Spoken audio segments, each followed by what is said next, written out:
séquence vidéo. Nous allons faire tout simplement une introduction. Comment faire une introduction? L'introduction de la dissertation, d'une dissertation en français. Comment faire l'introduction d'une dissertation en français?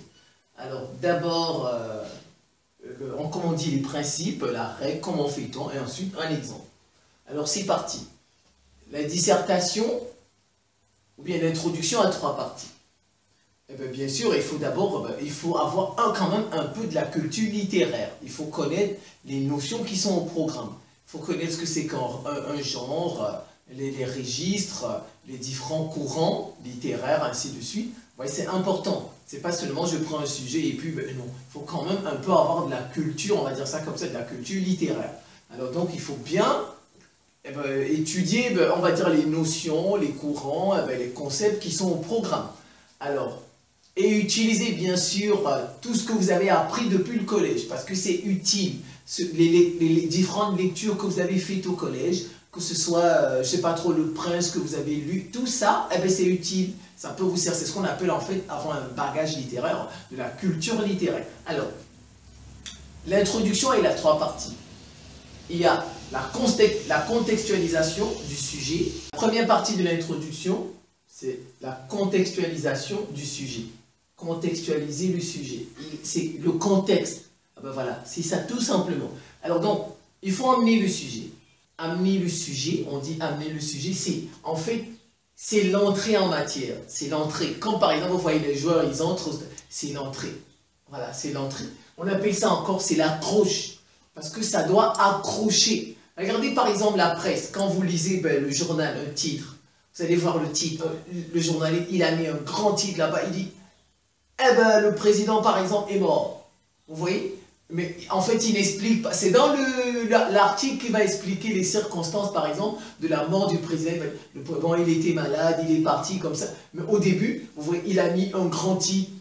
Le président est mort. Ou bien, coup d'État. Vous voyez, quand on met ça, tout de suite, on est attiré par le journal, on veut l'acheter. Vous voyez, c'est comme ça, amener le sujet, c'est à cela que ça doit accrocher. C'est l'entrée. Ça doit susciter, on va dire comme ça, capter la bienveillance du lecteur. Voilà, capter la bienveillance, capter sa bienveillance. Celui qui va lire, le lecteur, il faudrait que cela le capte. Tiens, je peux mettre, vous voyez, c'est ça. Amener le sujet, c'est ça son rôle, c'est l'accroche, comme les journalistes, comme vous voyez l'exemple. Mais je n'ai pas dit qu'il faut faire une grande publicité. Non, non, non, non. Il ne faut pas faire des choses, mais vous voyez, c'est pour vous expliquer, pour vous permettre de comprendre ce que c'est que, amener le sujet. Amener le sujet, je reprends, c'est l'entrée, c'est l'accroche. Et ça se fait le plus souvent en 5 ou 6 lignes. Au plus 6 lignes. Parfois, vous pouvez faire, mais quand même entre 3 à 6 lignes. Minimum, c'est 3. Il ne faut pas faire une accroche de 2 lignes. Non, ça n'a pas, non. Une accroche, c'est 3 lignes, 4 lignes, 5 lignes, jusqu'à 6 lignes. Voilà, jusqu'à 6 lignes. Donc, en fait, qu'est-ce qu'il y a dedans? Je vous l'ai déjà expliqué. On peut emmener d'abord, montrer ce qui pourrait conduire ou amener à se poser cette question. C'est ça, amener le sujet. Vous devez montrer, dans cette partie, qu'est-ce qui peut nous emmener, qu'est-ce qui peut m'emmener à me poser cette question. La question, le sujet qu'on vous a donné. Vous savez, le sujet, c'est une question. Voilà, c'est ça, amener. Qu'est-ce qui pourrait conduire ou bien m'amener à me poser cette question? Quand vous regardez, la question, le sujet qu'on m'a donné, quel est le problème dans ma vie que je peux avoir? Avec des mots simples, quel est le problème qui peut m'amener à me poser ce genre de questions? Voilà, quand vous avez répondu à ça, vous êtes capable d'emmener votre sujet. Vous êtes capable de faire votre accroche. Vous êtes capable de faire votre entrée en matière. Voilà, donc c'est ça. Emmener le sujet, c'est quoi? C'est montrer ce qui pourrait conduire ou amener à se poser cette question. C'est-à-dire le sujet qu'on vous a donné. Voilà, c'est pas. Emmener le sujet en le rattachant au genre littéraire auquel il se réfère. Vous savez, il y a plusieurs types. Il y en a 4 en fait. Il y a, est-ce qu'il s'agit d'une poésie? Est-ce qu'il s'agit d'un récit? Est-ce qu'il s'agit du théâtre? Est-ce qu'il s'agit, on va dire comme ça, d'écrits argumentatifs? Il y a 4 types de genres littéraires. Voilà, donc il faut poser, on va dire, il faut contextualiser le sujet. Il faut amener le sujet. Il faut amener le sujet en le rattachant au genre littéraire auquel il se réfère. Est-ce que c'est du théâtre? Est-ce que c'est de la poésie? Est-ce que c'est un récit? Est-ce que c'est un écrit argumentatif? Voilà, donc, et ensuite, au thème, voilà, au thème qu'il aborde. Est-ce qu'il aborde un thème? Voilà, donc il faut essayer de faire ressortir cela au contexte culturel dans lequel il s'inscrit. Il y a le contexte, la culture en ce moment, comment pensait-on en ce moment? Voilà, c'est un peu ça. Donc je reprends. La première partie de l'introduction, c'est il faut contextualiser le sujet. Ça voudrait tout simplement dire quoi? Il faut amener le sujet. Il faut amener le sujet en le restituant, on va dire comme ça, en le rattachant à son genre littéraire, au genre littéraire auquel, on va dire comme ça, il se réfère. S'il y a un thème, il faut le donner, et le thème qu'il aborde, et ne pas oublier le contexte culturel. Surtout, ne pas pénétrer trop brutalement dans le vif du sujet. Donc, emmener le sujet, on ne répond pas à la question. On ne résout pas le problème dans l'introduction. Voilà, vous devez juste emmener. Donc, ne pas pénétrer trop brutalement dans le vif du sujet. Il y a plusieurs façons d'emmener le sujet. Par exemple, on peut utiliser l'actualité. Vous voyez, c'est important de suivre l'actualité. Vous pouvez utiliser l'actualité pour emmener votre sujet, tout simplement. Vous pouvez partir, on va dire comme ça, d'une idée générale. Une idée générale. Tout le monde sait que, par exemple, voilà, on appelle ça une opinion aussi. Une opinion, une idée générale, une vérité admise que tout le monde admet dans la société, par exemple. On peut partir de là. On peut partir d'une opinion, d'une idée générale. On peut poser un problème dans la tronche. On peut poser un problème. Voilà. Un paradoxe, on peut montrer que le sujet là, il est paradoxal. On peut chercher un paradoxe afin d'amener le sujet. On peut faire une analogie. Une analogie, en fait, c'est une comparaison. On peut comparer à, voilà, comparer telle situation. On peut le faire dans cette partie-là, emmener le sujet en entrée. On peut faire tout simplement, on peut aussi citer un auteur, par exemple citer Émile Durkheim. Et ça, emmener, deuxième partie, vous avez la problématique, posez la problématique. Voilà, sous forme de question. Voilà, vous posez la problématique sous forme de question. Interrogative directe. Vous pouvez faire une question directement ou bien une question de manière indirecte. Vous voyez? Donc c'est ça. Problématiser la question, problématiser le sujet, en faire un problème, ou bien relever le problème qu'il énonce, le problème qu'il évoque. Donc, poser la problématique sous forme de question. En faisant une interrogation directe, on peut poser directement la question ou tout simplement poser la question de manière indirecte. De préférence, reformuler, voilà, il faut la reformuler la problématique.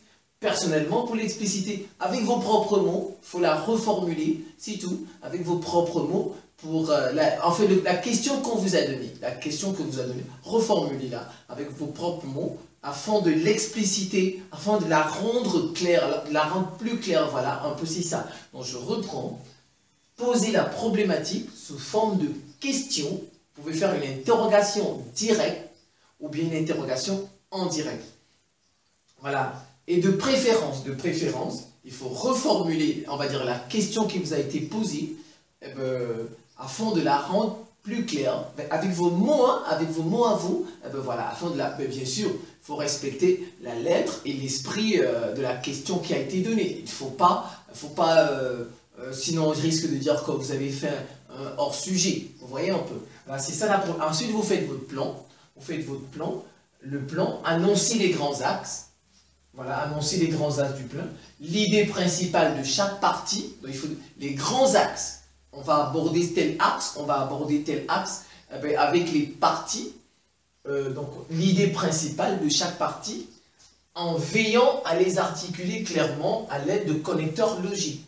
Vous allez montrer par exemple qu'il y a deux parties, mais les deux parties doivent se suivre de manière cohérente. Voilà, il faut y mettre des connecteurs logiques. Vous voyez un peu donc.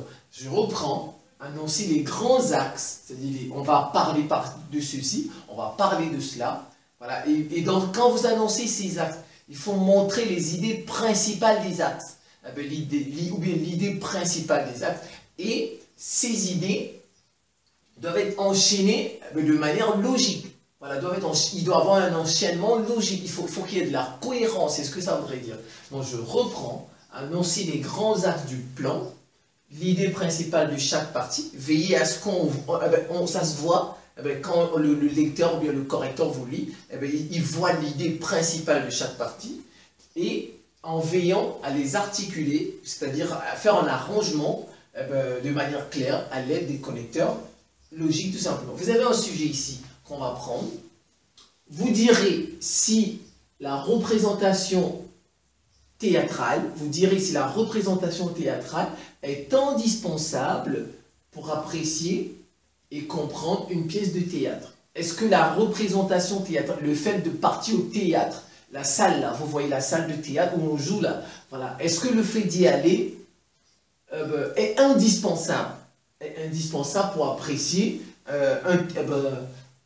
et comprendre une pièce de théâtre. Vous savez, les pièces de théâtre, on écrit ça aussi. Vous avez des livres, par exemple, comme ça, le Cid, Candide, l'aventure en Bible. Vous voyez, les auteurs, là, ils écrivent aussi.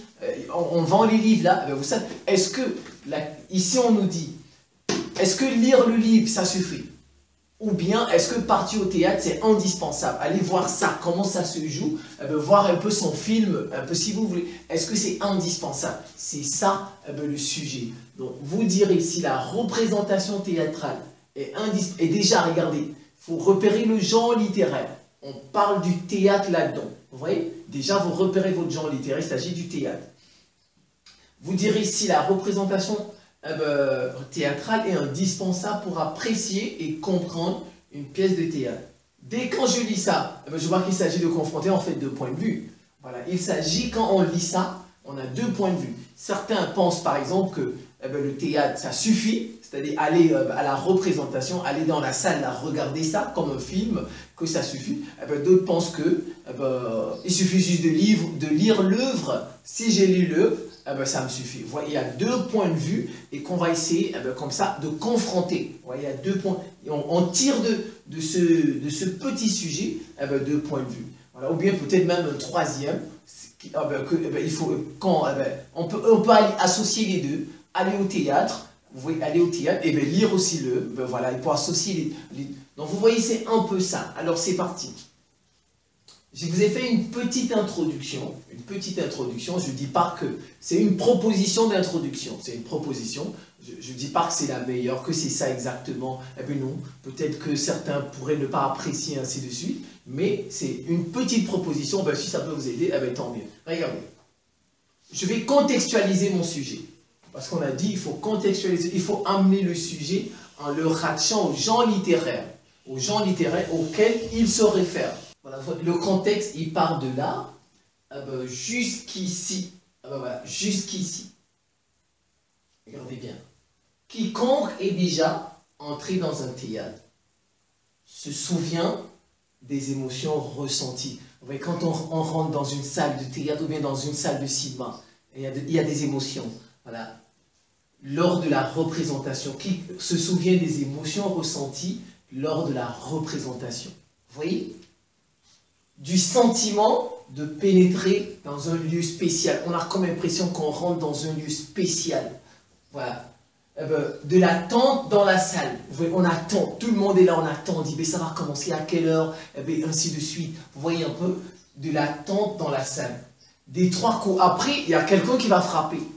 Tout pour dire que ça va commencer. Vous voyez un peu des trois coups frappés pour faire silence. Pour demander, taisez-vous. On ne prend pas un micro pour dire, non. Dès qu'on fait les trois coups, tout le monde garde, ferme sa bouche, c'est sûr que ça va commencer bientôt. Du lever du rideau, on va lever le rideau sur le décor et les acteurs. Voilà, et les acteurs apparaissent. Vous voyez, je suis en train d'amener mon sujet. Et dedans, qu'est-ce que vous remarquez qu'il y a le registre, le genre littéraire. Quiconque est déjà entré dans un théâtre. Vous voyez, quand vous voyez ça, on sait que là, on parle du théâtre. Ça, c'est le genre littéraire. Il faut ramener, on l'a dit, amener le sujet en le rattachant au genre littéraire auquel il se réfère. Vous voyez un peu. Vous voyez, j'ai fait intervenir le genre littéraire. Mais à partir d'ici, Mais les dramaturges publient aussi le texte de leur pièce. Et le public prend plaisir aussi à le lire. Vous voyez? Voilà, j'ai montré que ici, vous voyez le contexte culturel, vous voyez tout ça, le genre littéraire. Voilà, donc ici, le fait de partir au théâtre, vous voyez, ça impressionne tout ça. Mais il n'y a pas que ça. Vous voyez ça, il faut partir au théâtre. Mais à partir d'ici, je montre que les dramaturges, c'est-à-dire ceux qui font, ils écrivent, il y a aussi son livre, on va dire ça comme ça avec des mots simples, et que certains lisent. Voilà, certains lisent et ils sont aussi contents, et ils prennent plaisir. Donc, mais les dramaturges publient aussi le texte de leur pièce, et le public, c'est-à-dire vous et moi, prend plaisir aussi à le lire. Vous voyez, il y a les deux. Vous voyez, en fait, il y a deux points de vue. Il y a les gens, ceux qui partent au théâtre, par exemple, voilà. Et puis, on lit aussi les textes. Il y a deux points de vue. J'ai fait ressortir les deux points de vue de mon sujet. J'ai fait ressortir les deux. Et c'est ça, contextualiser le sujet. Faire ressortir, on va dire comme ça, d'abord le genre littéraire, faire ressortir les points de vue, les différentes visions, les différentes dimensions, les différents aspects, on va dire comme ça, de la question qui vous a été posée. Vous voyez un peu. Maintenant, ma problématique, elle commence ici. Vous voyez? On peut donc se demander si la représentation, j'ai mis R parce que j'ai pas assez de place, si la représentation est indispensable pour saisir pleinement une œuvre théâtrale. Regardez, j'ai reformulé, on a dit la problématique, il faut poser la problématique sous forme de question. Sous forme de question directe ou indirecte. Sous forme de question directe ou indirecte.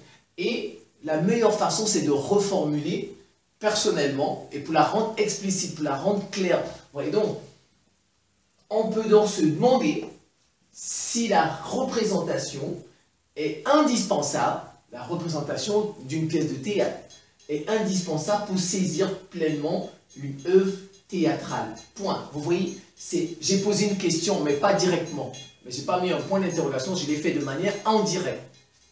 Vous voyez, c'est ça ma problématique. On peut donc se demander si la représentation est indispensable pour saisir pleinement une œuvre théâtrale. Vous voyez, j'ai reformulé afin de la rendre plus claire, afin de la rendre plus explicite avec mes propres mots. Et j'ai posé en fait une interrogation. Ouais, la question, j'en ai fait, la problématique, j'en ai fait une question. C'est une question, mais ce n'est pas une question directe, mais c'est une question indirecte. Voilà, donc maintenant, je commence mon plan. On a dit le plan. Il faut annoncer les axes. Annoncer les grands axes, c'est ce qu'on a dit du plan, et avec les idées principales. Bien sûr, et les articuler clairement à l'aide de connecteurs logiques. Alors regardez, s'il est vrai que la lecture seule semble suffire, n'est-ce pas? S'il est vrai que la lecture seule semble suffire, la représentation constitue néanmoins, regardez, les connecteurs logiques. Ouais, vous voyez, je passe, regardez bien. S'il est vrai que la lecture seule semble suffire, vous voyez, je donne des axes, des axes, voilà, donc, et puis je regardez, je mets un connecteur, avec par exemple une idée principale, la lecture seule semble suffire. Regardez, ça c'est une idée, la lecture seule suffit, ça c'est une idée principale, la lecture seule suffit, vous voyez, c'est une idée principale, je donne mes... Néanmoins, vous voyez, je les agence clairement, j'articule clairement à l'aide de connecteurs logiques. Néanmoins, vous voyez, la lecture seule semble suffire. La représentation, j'ai mis R parce que j'ai pas assez de place. On n'abrège pas dans les textes, dans une rédaction. Donc, la représentation constitue néanmoins, vous voyez, la représentation constitue néanmoins, j'ai mis mon connecteur logique, une réalisation achevée du texte théâtral. J'ai donné mes grands axes. Vous allez dire en fait que j'ai donné mes idées, on va dire principales. Ça veut dire que je vais montrer que la lecture suffit. Voilà, vous voyez. Et en seconde partie, si vous voulez, que la lecture ne suffit pas, que la représentation théâtrale, c'est l'achèvement, on va dire comme ça, du texte théâtral. Voilà, donc vous voyez, c'est un peu ça. Je reprends. On peut donc se demander si la représentation est indispensable pour pour saisir pleinement une œuvre théâtrale. Ça, c'est ma problématique. Voilà. Et maintenant, je fais mon plan. S'il est vrai que la lecture seule semble suffire, la représentation constitue néanmoins, vous voyez, la réalisation achevée du texte théâtral. J'espère que cette petite vidéo va vous aider un peu, la télé d'ailleurs mon souhait, à avancer un peu dans cet exercice de réflexion qu'est la dissertation. Je vous remercie pour votre attention et à très bientôt.